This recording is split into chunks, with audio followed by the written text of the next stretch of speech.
Well, he did it a lot with the Cavs.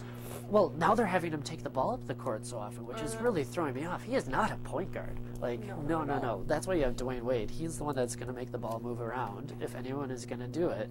I'm just baffled when I see LeBron James running up the court with it. He did. Oh, go ahead. I was going to say, I think the thing that hurt them the most was the fact that D-Wade wasn't playing in the preseason. Right. They've had roughly no time to try to get this together, and everybody was like, well, they're going to win every game this season.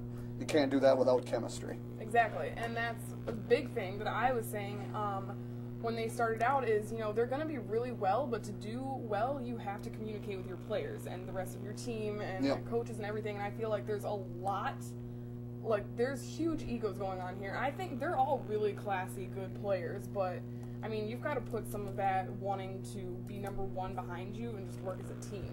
Yeah, I don't think it'll happen this season, but next season, once they get all the pieces working together, then it'll be a machine. It's going to take some time. Well, yeah, because now all the cohesiveness they have right now is from when they played for Team USA. Yeah. Right. And, I mean, that's so short-lived, and, you don't really have to start playing as a team until you get to the later rounds of the Olympics. So, I mean, yeah, they've played together, but they've played street ball together more so than anything, so... Right. And they were playing with, 2 other superstars on that Olympic team as well. Exactly. So. This is only 3 of that, so... Who knows? All right, moving on to some players around sports that are worth mentioning. Brett Favre. More stitches in his face than points over the weekend. He's just having a hard time. I give him a ton of credit for coming out and still starting this game with his fractured ankle. He's got the 2 fractures, I believe.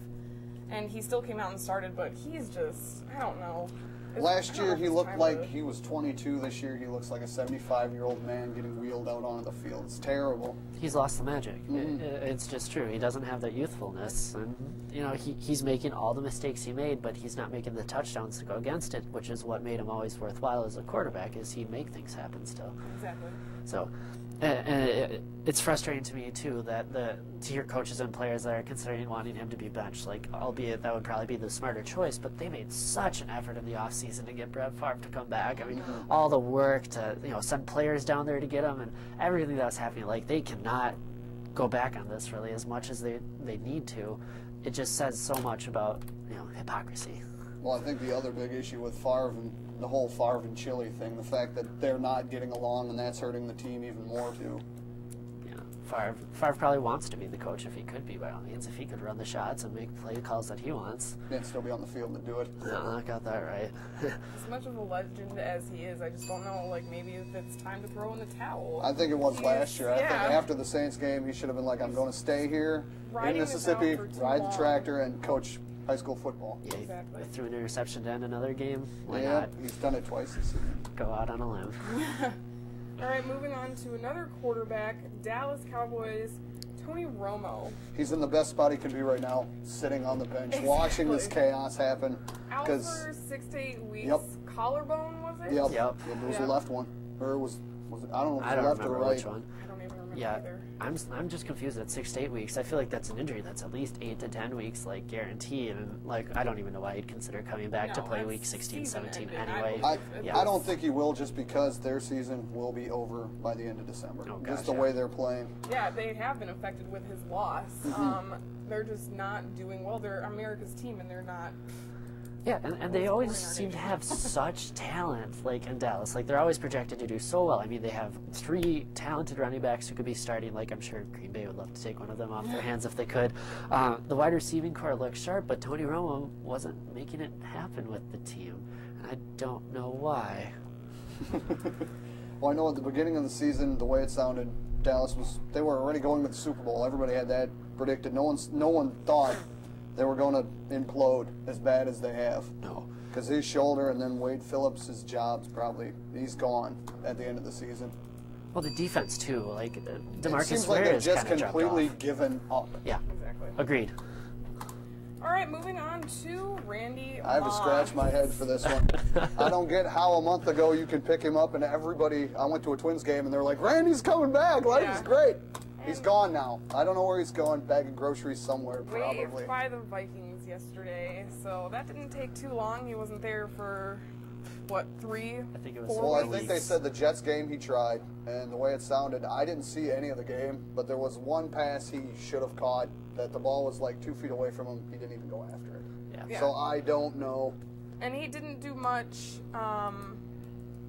Who did they just play? Patriots? The Patriots, Yeah, he didn't do too much then. He only, ran for 8 yards, and that was about it. And he kind of gave up on a couple of plays, too, like the one where Brandon Merriweather hit him with the pass interference. Like, I feel like he could have caught that ball. He had his feet. He just kind of started jogging because he knew that he had the pass interference. Well, now they're saying, or at least last night when they were talking, they're like, L.A. might pick him back. The Raiders might take him back. The Patriots might take him The back. Patriots might take him back. Yeah, but- Seattle is possibly in the market for him. Yeah. And it's like I don't understand why you would spend $3.2 million and then poof, in 2 weeks he's gone. Yeah, the door's wide open right now. Randy Moss, he needs to check his ego at the door before I think any team should pick him up. I'm not going to talk to the media again for the rest of the season, but I'll get fined $25,000 every single time I say that anyways. Oh, he's figured it out. He's going to ask his own questions. Yeah, I'll so ask he's myself my own handling his questions business. at the end of it. Okay. So, All right, Randy Moss, you do that. what a character. Moving from the gridiron to the hardwood, Gilbert Arenas. This guy's been in trouble a lot. This guy has issues. I am not quite sure what's going on in his head, but he is out now for some injury that I forgot to write down. He sprained his tendon in his right ankle. Yeah. Nice. For real this time, because as we know, the last time he got injured, it was just because he didn't want to play anymore. Well, I think how he worded it is, I guess it was a rookie, and he was going to give him a shot at actually getting some time on the floor. So it's like, I'll just tell everybody I'm injured. I'm bad. I can't play tonight. Yeah, he got fined anyways, which, it's chump change to anybody in the NBA, but... Well, you would think he would want to clean everything up after the whole gun thing last year. He's coming off of a 50-game suspension for bringing guns into the locker room. Like, who do you think you are? Somebody should have stopped him when he was about to do this and go, dude, this is just not a good plan. There's so many things wrong with what he's done. The guy hasn't played a game since January 5th. What do you know what's going to happen to him? Injuries happen in sports a lot of the time, but it kind of goes back to our cohesiveness argument that we made earlier. The team doesn't know how to play with him, and he's not really the star of the team anymore. Anyone who goes to Wizard games wants to see John Wall. That John Wall. He's another one I'm not too fond of. Go figure. Oh, thank God he's gone from Kentucky. Anyways, speaking of Kentucky and other college basketball, we have that coming up next, but first we're going to take a quick break.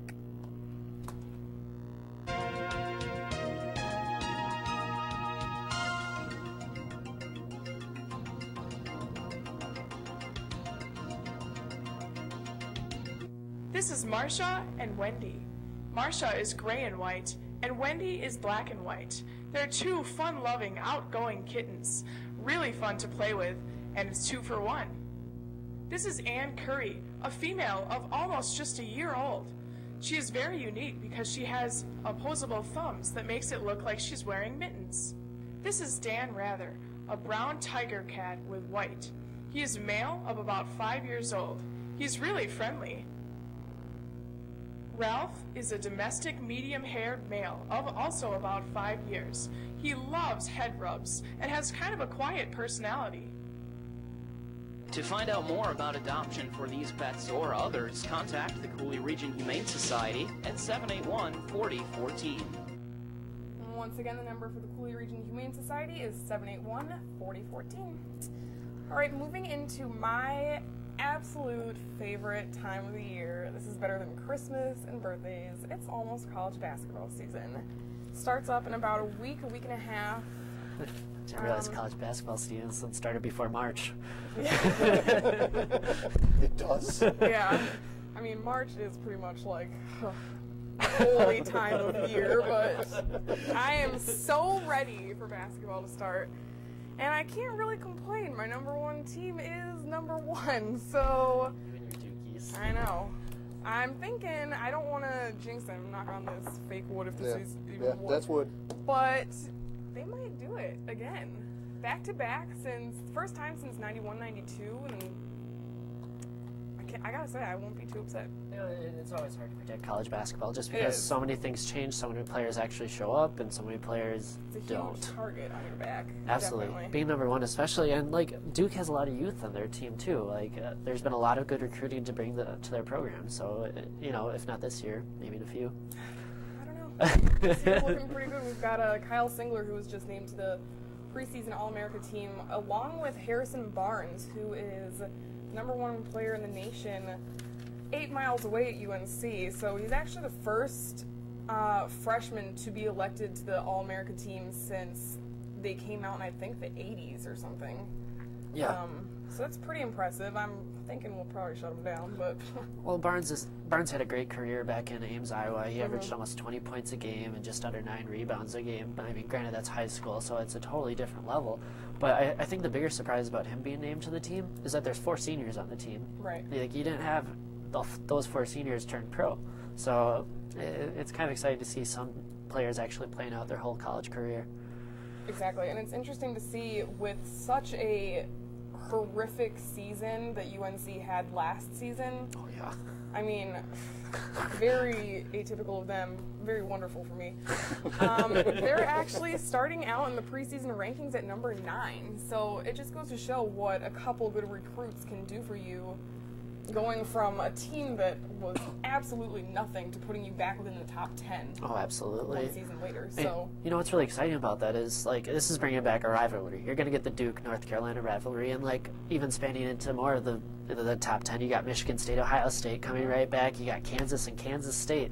Like, they're all top 10 teams. Like, they're going to be real exciting games to watch. Exactly.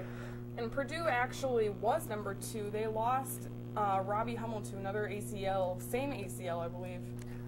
And it's like, as much as I don't like Purdue at all, but it's heartbreaking to see a star player right before the season starts. Robbie Hummel, he's a really good guy, out for the season.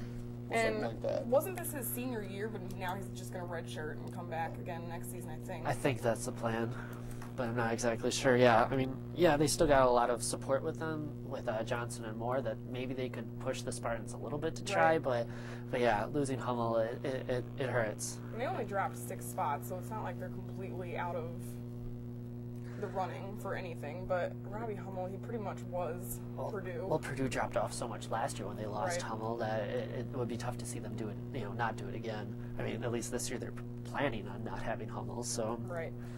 And one last team, too, I want to talk about Kentucky. They lost pretty much their entire starting lineup with, John Wall, Patrick Patterson, DeMarcus Cousins to the NBA, and they're within the top 10, too. They're number 10. So don't count out Coach Calipari. That's all I'm going to say. Well, they did. On bad. Yeah, and they lost so many players, to the first round of the draft, too. So I'm just waiting for an NCAA violation to hit them, and I will be having a party when that day comes. One thing I'm looking forward to, like sticking around the top 10, is some of the backcourt play that we're going to get. I mean, you got Villanova, that's become basically guard university, where every year they're producing people. I mean, this year they're looking at Malik Waynes to hopefully improve from his turnover to assist ratio that was less than stellar last year. And then, even Florida, you could argue they got some quality players in their backcourt that it's looking like, Florida could be a bit of a surprise. But I think one other thing, too, that I'm thinking is Michigan State might be facing a couple of injuries this year, too. And, maybe they could end up being like a Butler was last year, where they were projected top 10, drop out, and then surprise everyone as soon as, Sweet 64 hits.